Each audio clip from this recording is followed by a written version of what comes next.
వామ్మో! ఏమున్నాయి అసల ఎండలు. స్టార్టింగ్‌లోనే దుమ్ము దులిపేస్తున్నాయి. మరి ఇంత ఎండల్లో ఇలాంటి హెల్తీ పాయసం తిన్నారనుకో కడుపులోకి చలవ, అలాగే నోటికి రుచి కూడా ఉంటుంది. మరి ఎలా చేసుకోవాలో చూసేద్దామా?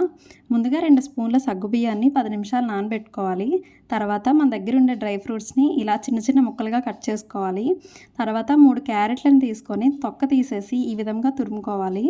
తర్వాత స్టవ్ ఆన్ చేసుకొని స్టవ్ మీద ప్యాన్‌లో ఒక స్పూన్ నెయ్యి వేసి డ్రై ఫ్రూట్స్‌ని వేపుకొని అవి తీసేసి క్యారెట్ తురుమును కూడా ఒక 5 నిమిషాలు కలుపుకొని అందులోకి 3 కప్పుల పాలు, 1 కప్పు వాటర్‌ని వేసుకొని అది బాగా మరగబెట్టుకోవాలి.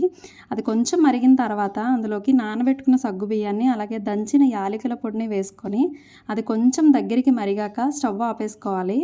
ఇది కొద్దిగా చల్లగా అయిన తర్వాత ఒక కప్పు బెల్లం పాకాన్ని ఇందులోకి వేసుకోవాలి. స్టవ్ ఆన్‌లో ఉన్నప్పుడు వేసుకుంటే పాలు విరిగిపోతాయి. లాస్ట్‌లో డ్రై ఫ్రూట్స్‌ని వేసేసుకొని టేస్ట్ చేసేయడమే. చాలా టేస్టీగా ఉంది. మీరు కూడా ట్రై చేయండి.